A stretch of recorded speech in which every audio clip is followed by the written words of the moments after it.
Good afternoon. Well, we didn't get anywhere near finishing with Jacob last week, but I don't feel too bad about that because it's quite a bit about Jacob, quite a bit to talk about. So we did talk about quite a bit of that. In fact, if you remember, we only did 2 chapters, which is basically his birth and pretty much one thing that happened to him, or that he did. But we'll see the rest as we continue on. And some of it is sort of similar to what we've already seen. So in chapter 26, not 26, 25, what we see is we get a little glimpse of Jacob's character. And it's not all that flattering whenever his big brother, comes in and wants some of that stew that he's making, and he, rather than just giving him some, he says, "I'll give it to you if you give me your birthright." And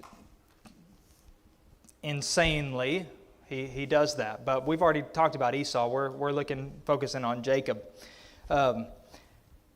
Really, we're going to look into chapter 27 to see a little bit more about Jacob. And we also learn a little bit more about his mom and how her favoritism of him seems to have led to him sort of soaking up some of her character, maybe. And that is pretty evident in chapter 27. Because Genesis 27 records the blessing of Isaac to the son of, I guess, the son who would deserve the blessing. But as we already saw in Isaac's case, he had every intention of giving it to Esau, even though Jacob had been chosen. And even though Jacob had been chosen by God and prophesied to be the one who would be in the place of Esau, his mother was not ready to wait for anything that God might do. We kind of touched on that last week. We don't know how Jacob would have become in the place of Esau without this happening, or if it would have. God said that it would happen because he knew that it was going to happen, I guess, maybe. That's just one possibility. And how that ended up unfolding is definitely another stain on Jacob's character. So, we all probably know the story, how it goes. But we'll just review it again anyway. Isaac is old and pretty much blind. And he is going to bless his son Esau. He tells Esau that. Esau goes out to hunt something down for him and bring it and fix it and bring it to him. But while he's gone,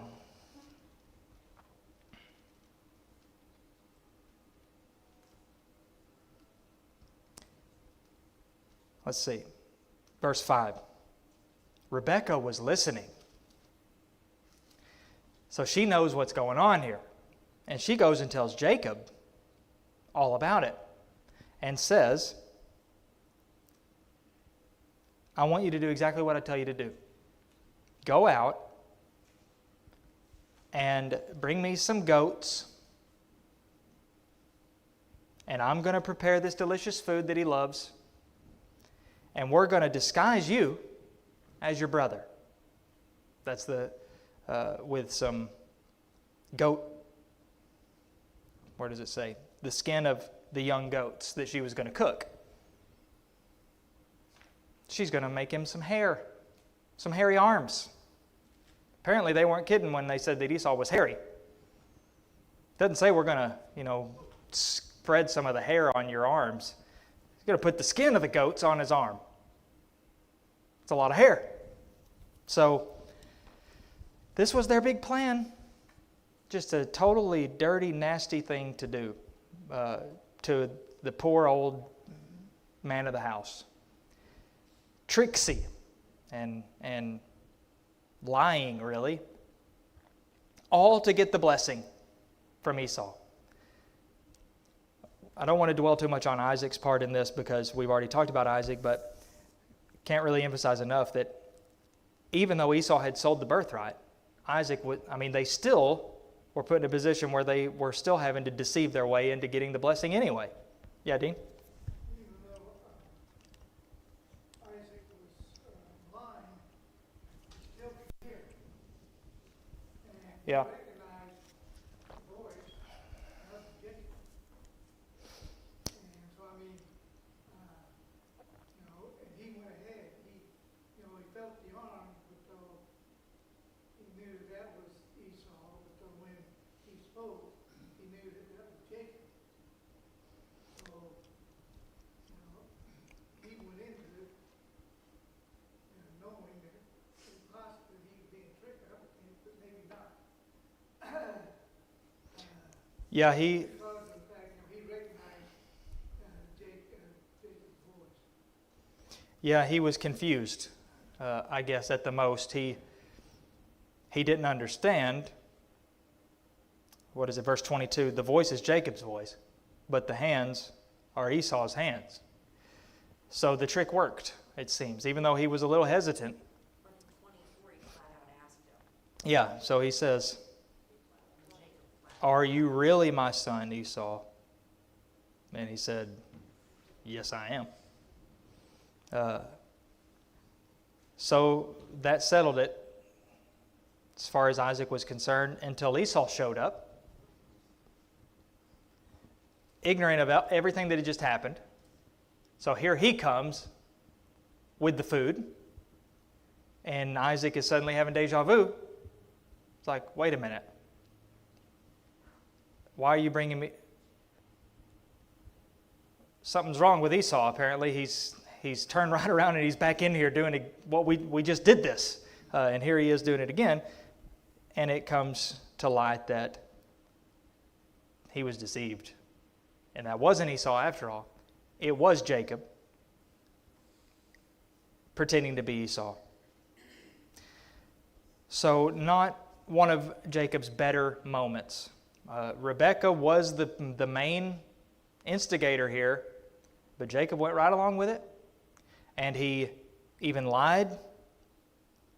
The only credit he deserves, if this is even credit at all, in fact, I don't even think it's credit at all, actually, because the wording is not that we shouldn't do this because it's wrong, but this plan's not going to work. And those are two very different things. His conscience pricked him, but that never came out of his mouth, because his main objection, only objection, was this isn't going to work. He's not going to believe this, but they did it anyway. So Jacob stole the blessing from Esau, and ironically also fulfilled God's prophecy at the same time. As strange as how that works. This is obviously what God had seen. God didn't make this happen. God certainly did not instruct Rebekah to concoct this plan. But God sees all, He knows all, and He knew that this was going to happen, obviously. Yep. Isn't this blessing the birthright? And so when Esau had already sold his birthright for whatever, then I don't know if Isaac didn't know he had already done that or what. But Esau had already gotten rid of it. Yeah. Because I think they're the same, one and the same. Yeah, I guess one way you could look at it is that, or at the very least, the blessing is because of the birthright, I guess. I mean, that would be the least connection between the two, is one stems directly from the other. It's because of it. Or you could say, I guess in a way, it kind of is the birthright. But either way, Esau forfeited his right to it. What we don't know, like you said, is if Isaac was aware of that. And 50-50 chance if you think he did or didn't. But he clearly had every intention. It doesn't really get Isaac off the hook either, because God had said this is the way it's going to be.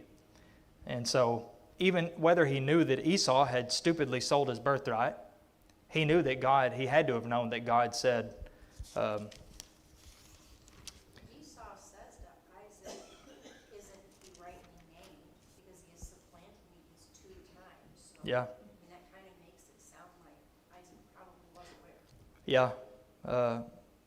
Or else, it would have been, wait, what do you mean 2 times, So, there's Jacob, another crafty and deceitful plan. The other one wasn't really deceitful in chapter 25, but it was crafty and just rude and unnecessary. Sell me your birthright and I'll give you a bowl of this stew. But this is when he has to run away because Esau is going to kill him. As soon as Dad dies, I'm going to kill my brother Jacob. So he has to run away to Haran. And his mom says, as soon as your brother cools down, I'll send word to you at Haran, and you can come back home. And spoiler alert, that word never comes. That word never came to Jacob. Yep. When you're teaching children about this particular concept, Esau couldn't sit there and go, well, he made me do it because I was starving. It was Esau's responsibility to know better than what he did. Nobody makes you sin, except you yourself. Yeah. So you may not like what Jacob did, but Esau bears the responsibility for what happened to Esau. That may be why he's later called a profane man, because most people would have snapped out of it whenever they hear, oh, give me your birthright and I'll give you some of this stew. It'd be like, what? That's crazy. You think I'm that dumb? But apparently something was within Esau that snapping out of didn't happen. And he went along with it. I'm going to die anyway, so might as well get what good is a birthright to a dead man. So Jacob goes to Laban, his relative. He has the infamous dream, Jacob's ladder. We won't go into that too much, but he gets wrapped up, and here's the thing. What goes around comes around is a lesson Jacob's going to learn. Because he falls in love with Rachel. Love at first sight kind of thing. One of Laban's daughters. And they make a deal. You work for me for 7 years and I'll give you Rachel. Give you my daughter. He works for 7 years. And he was so excited, so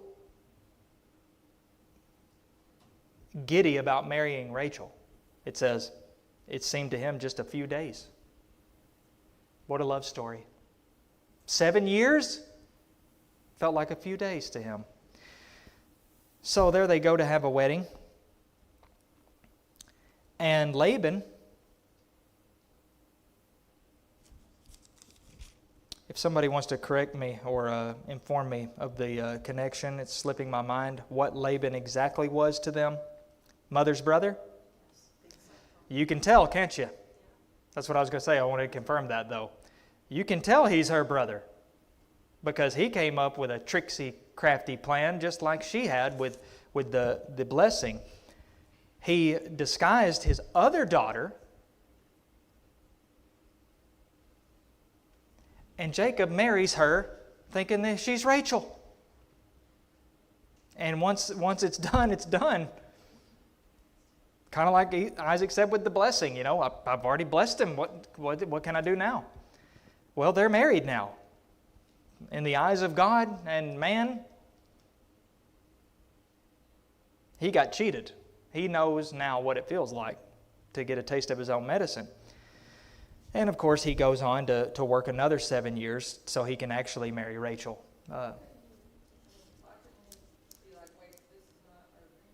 Too late. Paper signed, deal's done.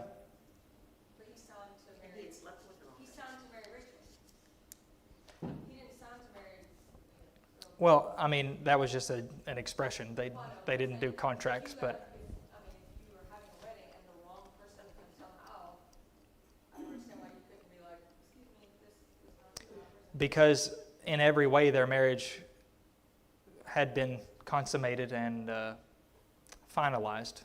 And we don't even know what a wedding looked like back then. Yeah. That may have been very well it. She may have just been brought to his tent. Yeah, maybe. Yeah, I know, I And just she thought, was under veil and I everything. thought maybe though, once he lifted the veil, he was like, wait a second, this is her, you know. Well, that is what happened, it seems. It's every husband when the makeup comes on. Sorry. No, you said that, not me. No, he said in the morning. When the makeup comes off, No, it was in the morning he discovered it was Leah. when the sun came up. Oh, he didn't see, okay. Yeah, he didn't know. Yeah, he didn't see the face until it. They didn't have lights. That's concerning. Well, because of, Maybe he was blind, like his daughter. we're not going to go into too much detail, okay?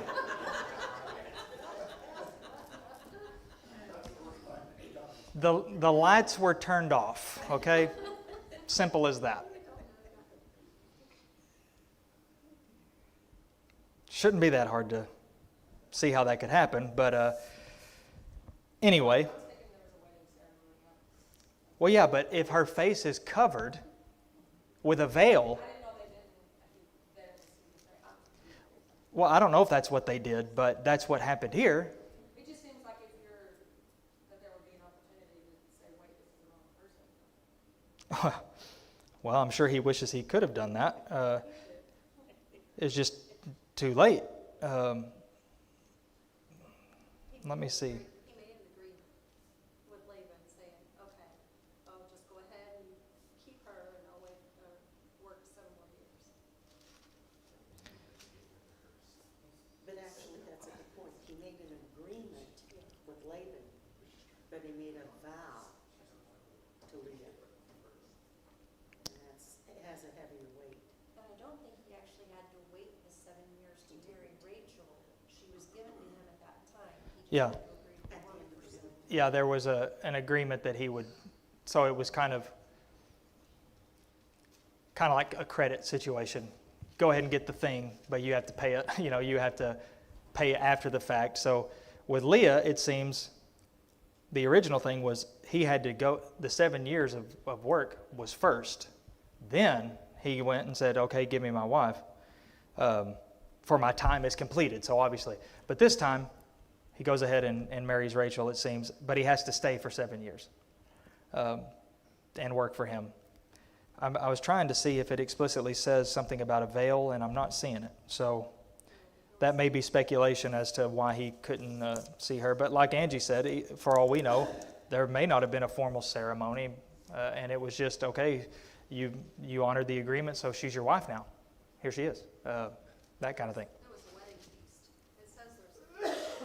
So we know that in previous wedding ceremonies, it takes a while. With Jesus, there was wine all the way through. Yeah. It was for a week, blah, blah, blah. Yeah, it says he made a feast. I guess the question marks are what part she played in the feast and so on. And because it says in the evening he took his daughter and brought her to Jacob. So were they together already the whole time, or was she withheld? As some. So there are some things we're not certain of. The things. See in there though is her part in it, because she knew she had to be a part of this. Yeah, well, I guess she could have been lied to. I don't know. Yeah. I mean, you're not going to be like, there's a part in here. You're not. Oh, by the way, dress up. I'm gonna. Oh my God, it's not. Yeah. There's a part in it we just don't know about. I guess the only options are she was in on it, or her dad lied to her and said, "This man wants to marry you," and she was deceived too. So yeah, we don't know. It has to be one of the two. You've got a hint in verse 31. When the Lord saw that Leah was hated, then he gave her children first.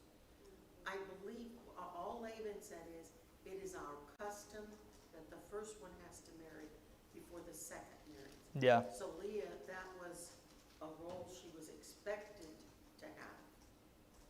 And, I don't think there was any deception on her part, and that's why God blessed her. Maybe. it casts her in drastically different light, depending on which one it is true. And if it is true that she was also deceived, it just makes you feel awful for her in every way. I mean, to be given to a man who did not want to marry her, but wanted to marry her sister, and then even worse, he's going to be given the sister that he wanted anyway.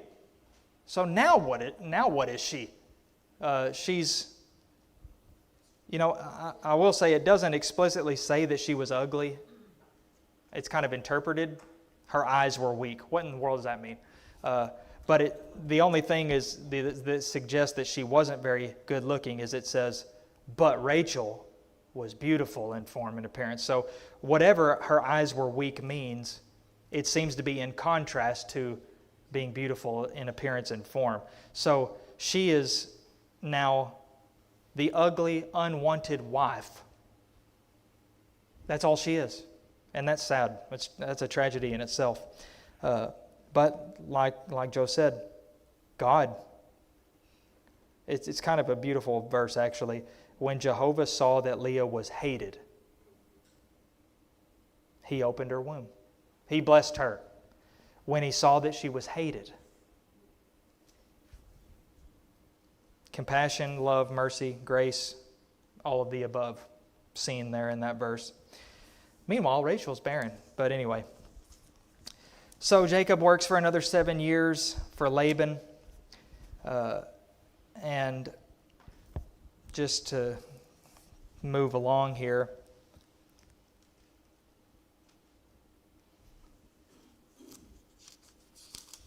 The 12 tribes are born pretty much within this time period at Haran. Jacob is prospering, doing pretty well.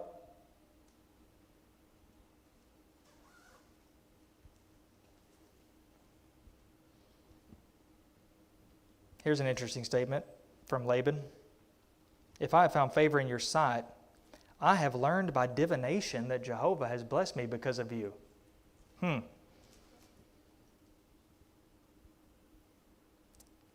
He was sort of right, I guess, but that tells us a little bit about Laban. What's he doing practicing divination? Something that has been condemned by God. But anyway, he says,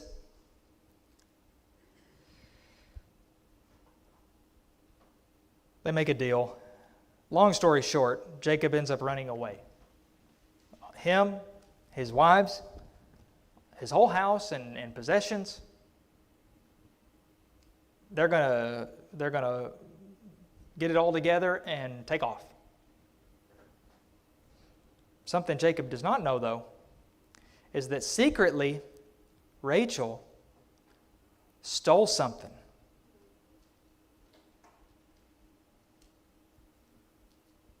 Anybody remember what it is? The household gods, the idols, or strictly speaking, the teraphim is the word. And it seems that what these teraphim is not just little statues, not little toys that her dad really liked. She took my toys. She took my little figures, my action figures. Apparently, they somehow, in some way, constituted what we would call the deed to his property. It has been observed, or scholars have noted, that this somehow was like the deed to the whole ranch, Laban's ranch. That's what she took. And that puts a little bit into perspective why he so vehemently went after Jacob and Rachel for these things. Because what's the big deal if they're just little figurines of gods or whatever? What difference does that make? Well, they were a little bit more than that. So now Laban's getting a taste of his medicine. So we just keep seeing this, what goes around comes around. In chapter 32, get the beginning, the hinting and the foreshadowing of the reunion between Jacob and Esau. I think Jacob, over these many years, and I don't have the math in front of me, but my memory tells me that it wasn't just 14 years, 7 plus 7, but actually there's another 7 years in there somewhere. The 21. So he was there at Haran with Laban for 20 years or so. It's a long time. Now he's leaving. He had to work so many years with flocks too, right? Okay, so there's the other years. He's already old at this point, or the commentary that he was like 84 when he was marrying them. 84 when he married them? I don't know. I didn't ask him. Well, I just didn't know if you knew that was actually Yeah, I don't know. Can't tell you his age. I didn't write that down. But I'm sure that person has done math somewhere in there to determine. It said it would have been 77 when he met them and about 84 when he completed the first 7 years. I mean, I guess that could be a rough estimate. I don't recall any numerical figure anywhere that gives any hint to start from. So, like I said, there were many years between the record of his birth and the ordeal when he sells the birthright. I mean, lots of years. So we already don't know. We don't have any idea of what age they were really. It said that Esau was 40 when he married Judith. Okay, so that was after Jacob left. And that was right, was that after or was that right before? Because that was like the bane of his parents. Oh yeah, he married the wrong woman first. The woman that his parents, that his mom didn't like, because she was, or at least that's what she made up, to, again, I think trick Isaac into sending Jacob away. But okay, so if that's obviously whatever age Esau is, Jacob is. So if he was 40 then I guess that would be somewhere to start. But you're still going to have to fill in some gaps as far as following the timeline. But I guess that would be whatever verse that is that says Esau was 40 when he married, what's her name?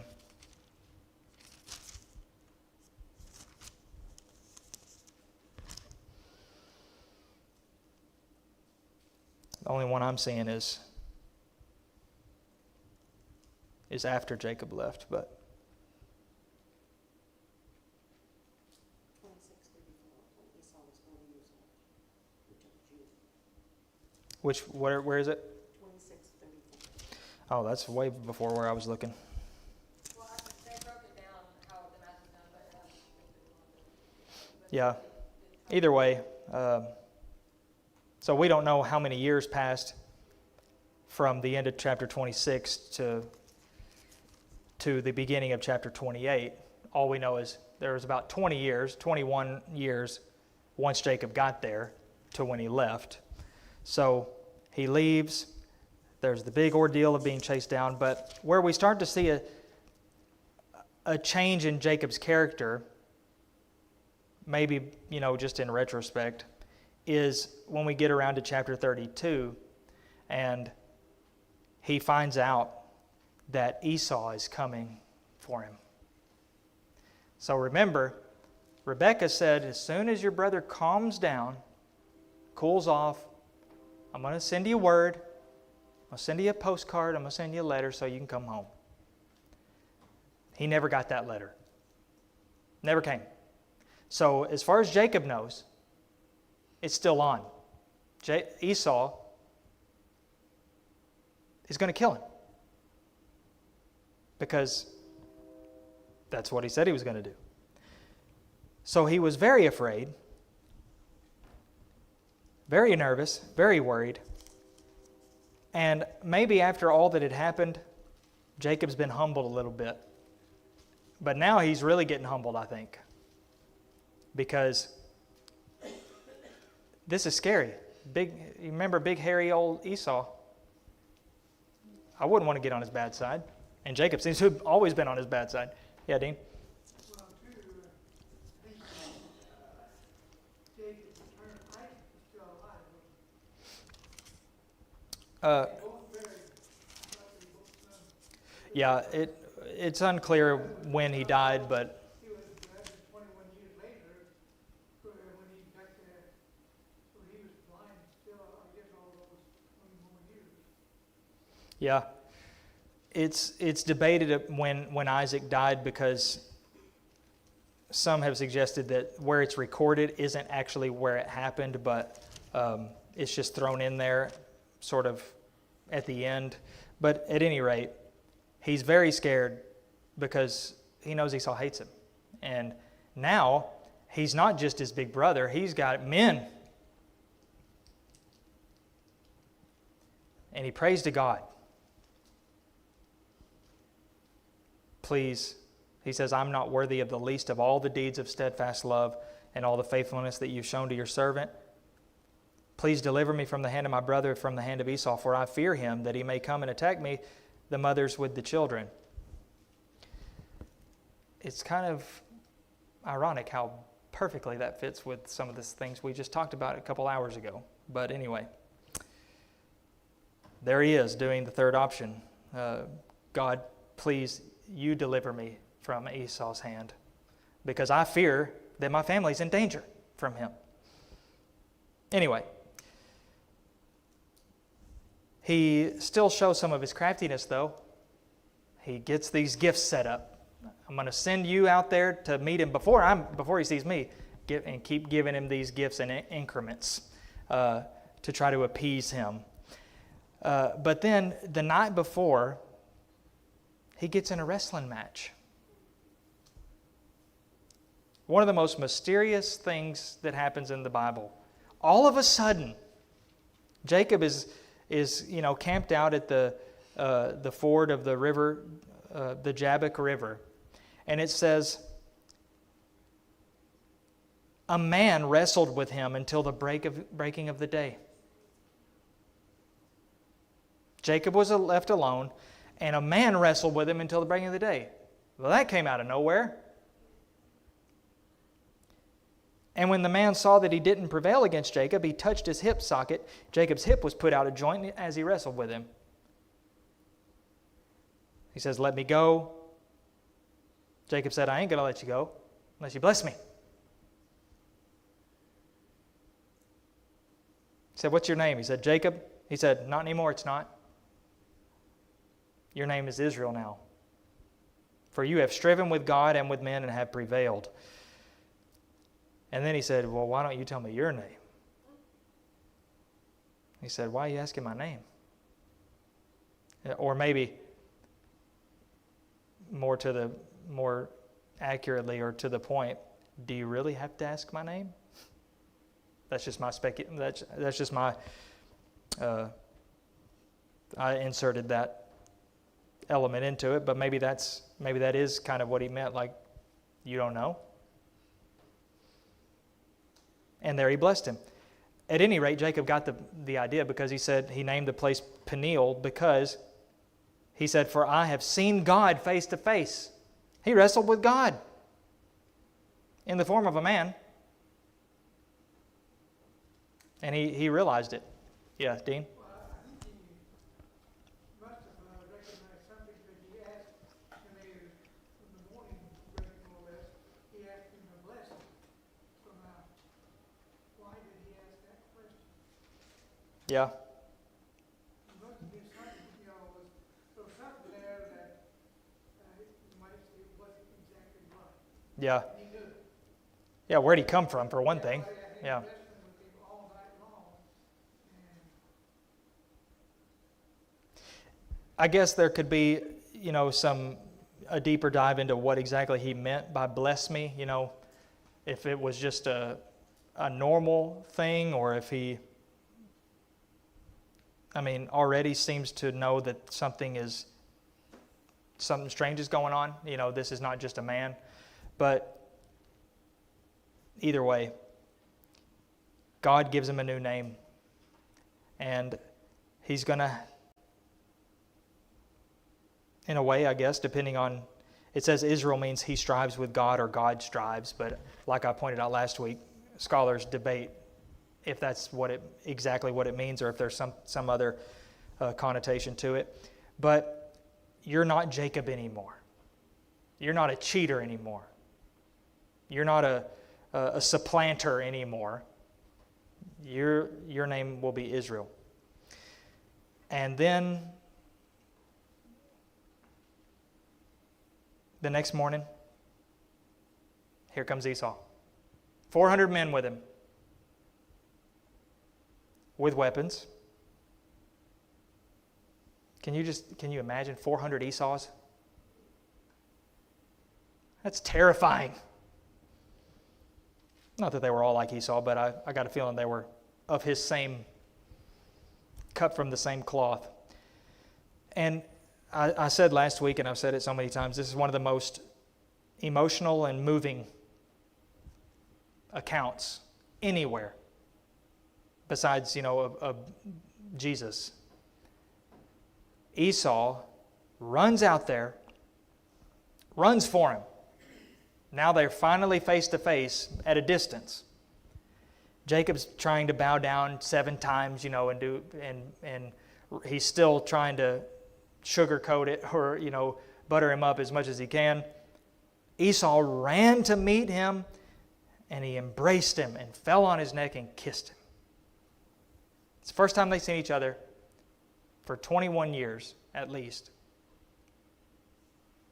And the last time they saw each other, it seems, was when Esau was saying, as soon as Dad dies, I'm going to kill him. That it's settled. Yep. Could the angel that Jacob wrestled with be his own conscience? No. Why? Hosea. Because it says he was God. If you wrestle all night, well, if you are, okay, first off, I can't find anywhere where Rebecca died and whatever. So it is, I assume that that's why she never sent to tell him it was okay to return. It does, however, tell us when her nurse died under a tamarind tree, she got married, but not Rebecca. But haven't you ever wrestled with yourself from the Word of God? Haven't you? Yeah. Okay. Hosea says, in the womb he took his brother by the heel, and in his manhood he strove with God. He strove with the angel and prevailed. He went from such. So the angel was in substitute, not substitute. The angel was a servant of God. But he was. I mean, if you toss and turn all night, you could. I think there is a symbolic nature to this, because Jacob was striving with God a lot. Exactly. But that night, he was literally striving with God, because God, or the angel of Jehovah, it doesn't say it's the angel of Jehovah, but it was. Well, Hosea says the angel. Yeah, if Hosea says it was an angel, which again just means messenger, it was a man, but it wasn't just a man, it was God. Isn't that what we do when we repent? When the Word of God finally convicts us of what we've done, our conscience, but it has to come from God. That when we finally turn from that and become a different person, I was just.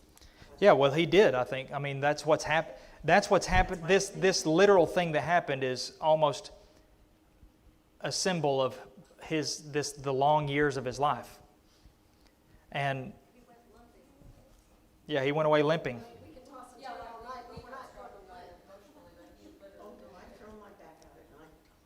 Yeah, the interesting thing is he did win. He had the angel, and again, we've talked about the angel of Jehovah and how there are several instances in the Old Testament where the angel of Jehovah is shown to be Jehovah. And I believe that, especially when we understand that angel means messenger, it is my personal opinion that is the pre-incarnate Christ. That's just me, but there's a strong case to be made for that. And it seems to me, especially in light of that passage from Hosea, that's the same situation we got going on here. Because Jacob says, I have seen God face to face. So, not I have seen one of God's angels face to face. I've seen God face to face. And he even said, you've striven with God and have prevailed. And he doesn't mean spiritually. You can't strive against God spiritually and prevail. It's impossible. He means right now, because he had him in some kind of hold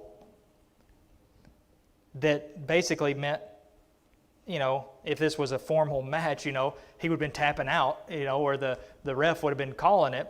So he said, let me go. He said, no. But, he just touched his thigh or the hip and popped it out of sight. Jacob didn't know that move. And he knew something. Yeah, anyway, we're running out of time. So already I think we're seeing a transformation in Jacob. But in chapter 34, I think we see it even more. Because his sons, it's a terrible situation all around. But it says the sons of Jacob answered, they come up with a plot to get revenge for their sister's sake, who was totally mistreated in a horrible situation. But they tricked them in order to slaughter them. And Jacob was absolutely distraught that they had done this. And he laments and talks about how you've brought trouble on me by making me stink to the inhabitants of the land. But it's obviously greater than that, because he even brings it back up later. I think on his deathbed he brings this up again. But that doesn't sound like the old Jacob to me, necessarily. Because he played tricks like that. He didn't kill anybody, but he tricked people and deceived them like they did. But then in chapter 35, he's going to go up to Bethel and worship. But first he says, you got to put away the foreign gods that are among you and purify yourselves and change your garments, and then we can go up to Bethel and worship God. So he's sort of evolving, for lack of a better word, into the man that God knew that he was and could be and should be. And it took him a while to get there, but that's how it is sometimes, isn't it? It's not ideal. Quicker is better than, sooner is better than later. But he still wasn't perfect, because the favoritism of his son Joseph really caused some problems, and we don't have time to get into all that. But we will be looking at Joseph before too long. But for now, we'll leave Jacob alone.